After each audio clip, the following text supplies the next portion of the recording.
Let me start with a story about two people just a few years older than those of you in the room. Matt and Lauren were the first in their families to attend college. By the way, this story is a composite, but it's based on a true story. After college, Matt went to business school, Lauren to law school. When they graduated, they married. Matt took a job with a corporation. Lauren took a job as an associate in a big law firm. A few years later, Lauren got pregnant with twins and decided to leave her law practice to be home with her children. Around that same time, Matt, who was unhappy with his corporate job, decided to start his own business. Matt and Lauren sank all their savings into the new venture, including taking a second mortgage on their home. The business showed signs of being a huge success. Their futures looked very bright. Then, on a cold, snowy day, or night, driving home from a New Year's Eve party, they were killed by a drunk driver.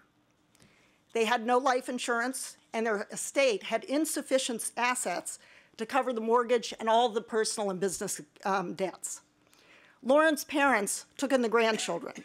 Their only source of income is their monthly Social Security retirement check. Fortunately, it is now supplemented by the Social Security checks their grandchildren receive as survivors. Without Social Security, this grandparent-headed family of 2 children and 2 adults would be destitute, would be without income. As this story illustrates, everyone dependent on wage income, which is virtually everyone, is in danger of losing that income, as are their dependents, in the event of disability, old age, or death. Throughout history, workers have sought to protect themselves and their families from the loss of earnings by joining together and pooling their risk. As far back as the Middle Ages in England and Europe, individuals who had a common trade or craft joined together to form mutual aid societies or guilds, which provided a variety of wage replacement benefits to its members. Banding together to share risk, exchanging the possibility of a large unaffordable loss for a smaller certain payment, is the essence of insurance. This is the concept behind Social Security. Like other group insurance, Social Security involves making periodic payments and sharing the risk of loss. Again, in the case of Social Security, loss of wages to support oneself and one's dependents in the event of disability, death, or old age. But are earnings lost to death, disability, or old age being replaced at a high enough level? Social Security's benefits are modest by virtually any measure. Average, that is average Social Security benefits in 2009 are only about $2,000 higher than the official 2009 poverty line for people aged 65 and older. It's important to note that many analysts believe that the official poverty line vastly understates need, particularly of the elderly. A little bit of background. Today's poverty thresholds were established by taking a minimal food budget and multiplying it by 3, with the idea that no more than 1/3 of one's income could realistically be spent on food. Since its adoption back in the 1960s, it's merely been indexed to keep up with inflation. Consequently, healthcare expenditures and housing costs, which are an increasing part of all American budgets, are simply ignored.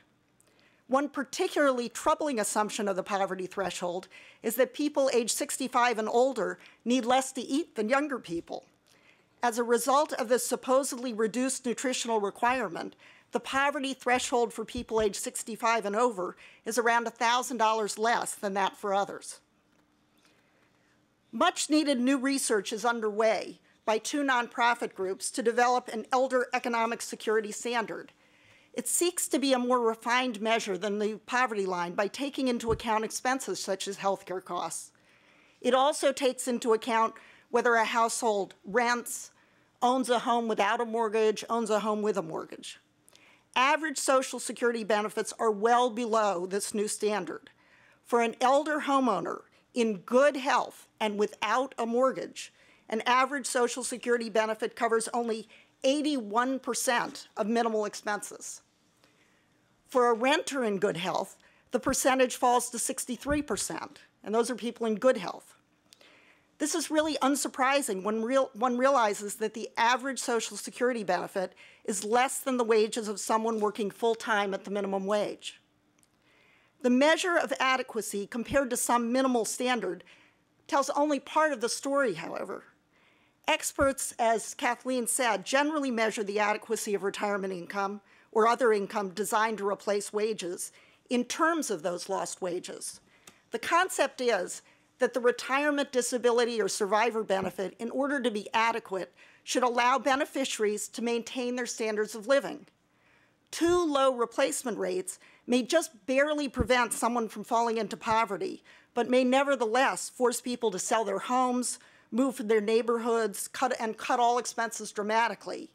Not a great benchmark when understood as insurance in exchange for a lifetime of work, insurance designed to protect workers and their families against the loss of wages. Most experts believe replacement rates have to be around 70% for average workers to maintain their standards of living in retirement. Higher percentages are thought to be needed for low-income workers, somewhat lower replacement rates for the highest paid.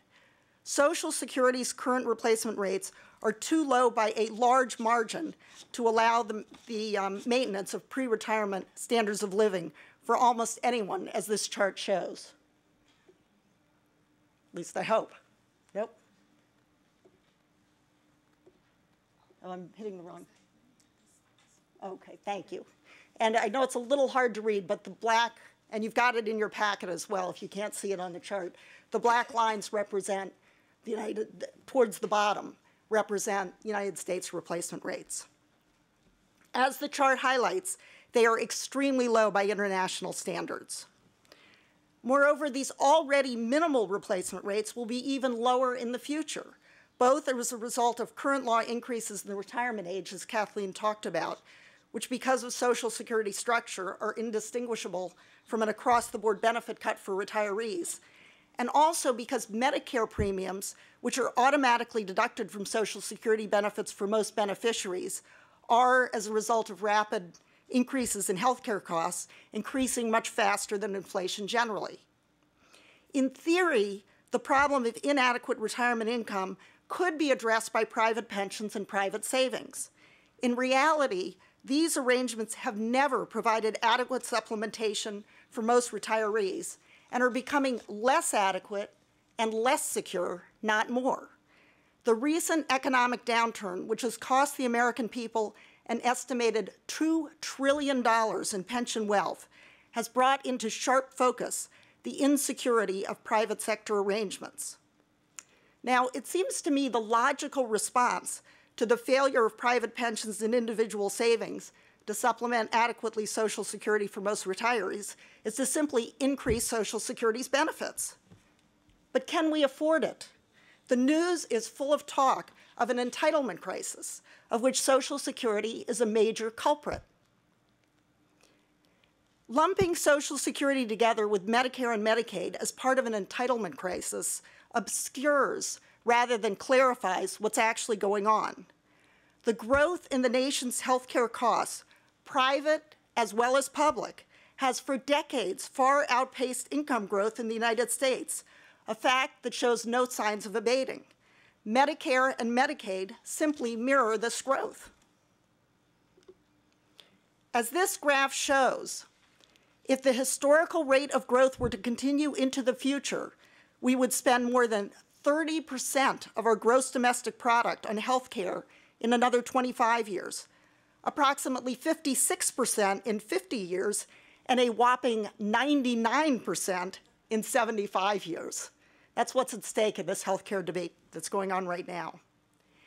In stark contrast, Social Security, which today costs 4.8% of GDP, is projected to peak at around 6.2% in 25 years, and then settle back to 5.8% 16 years later and remain at that level thereafter.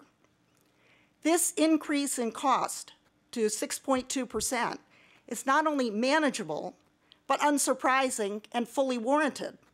Even with Social Security, seniors today have median incomes about half the level of their children. At a time when the percentage of the population composed of people over age 65 will grow from 12% to 20%, it's perfectly appropriate, in my judgment, that they consume a somewhat larger percentage of the nation's goods and services. If that were not the case, the elderly in the future would be even less well off in relation to the younger population than they are today. In the exercise that you'll undertake, your first decision will be whether to cut benefits. I hope you think hard about what I've said before you do.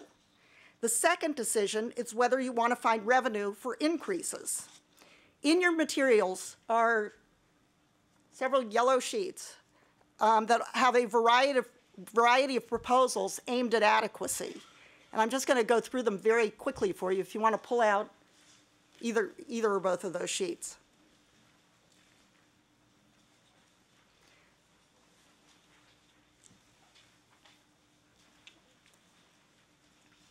As you'll see, the first set deal with adequacy. After that, they deal with solvency. In the next panel, we'll talk about the solvency proposals. Option 7, and I'm jumping around a little bit among the adequacy ones. Option 7 changes the benefit formula so that replacement rates are increased for most workers. The other proposals are more targeted. Options 1 through 4 improve the benefits of widows or widowers where both spouses worked at low income, a group with disproportionately high rates of poverty. So option 7 deals with those replacement rates, the chart that I had on the board, on the screen. Options 1 to 4 target one particular group where there's a lot of poverty, and that's among widows and widowers of low-income dual-earning couples. Another group with high rates of poverty are the so-called old. The older you are, the greater the risk of either outliving other assets outright or seeing their value dwindle as a result of inflation over time. To alleviate this pocket of poverty, options 9 and 10 provide what some call a birthday bump, a one-time increase in benefits upon attainment of age 85. Poverty at advanced ages disproportionately affects women, partly because they have longer life expectancies, and partly because they start out with lower lifetime wages than men. One reason women often have lower lifetime wages is because they've taken time out to care for children, something Kololo mentioned in her presentation. 2 proposals, options 6 and 11, seek to address that concern by giving parents credit for childcare. The narrower of the 2 proposals, option 6, counts child care years in calculating what is called the special minimum benefit. The special minimum is designed to provide a floor under steady low-wage workers. The idea is that Americans should not have to work hard for 30 or more years only to find themselves in poverty at retirement. Option 6 and option 5, a less expensive version, which doesn't take in child care credits, assure that these workers will have benefits that put them above the poverty line at retirement. And finally, option 8 restores the so-called student benefit. Going back to the story with which I began my remarks, Social Security replaces a portion of the income lost by the deaths of those orphan children's parents, Matt and Lauren. Currently, those survivor benefits last through high school, but parents, if they can, generally contribute to their children through college as well. The argument for student benefits is that Social Security is replacing the economic support of a parent, and so should last through college as well. As you listen to the next panel, and first you're going to listen to Susan, and then listen to the next panel, and then discuss your own policy preferences, I hope that you keep forefront in your minds that you are dealing with real people who are dependent on these benefits. Despite the stereotype of the greedy geezer enjoying the good life while workers suffer, Social Security is crucial to the vast majority of its recipients. 2/3 of the elderly receive half or more of their income from Social Security. Without it, almost half the elderly would be living in poverty. Those pie charts over there tell the story. Underlying Social Security is the understanding that we are all connected and all in it together. Through it, we help each other. And if we are unlucky and become disabled or prematurely die, or if we are fortunate and live to a ripe old age, we also are helping ourselves and our dependents. We never know ahead of time how our lives will turn out. John Pinto was a commercial pilot with United Airlines until he reached the mandatory retirement age of 60. As a pilot, he earned a good salary and a generous pension. Then United declared bankruptcy and defaulted on its pension obligations. Shocked by his sudden change in circumstance, Pinto confessed, "The last thing I thought was that I would depend on Social Security for the cornerstone of my retirement." It is for John Pinto, Matt and Lauren's children, and all of us who want to reduce risk and live in a compassionate society that Social Security was created. I hope as you undertake the exercise of restoring the program to balance, you think about the goals of the program as well as its cost. Thank you.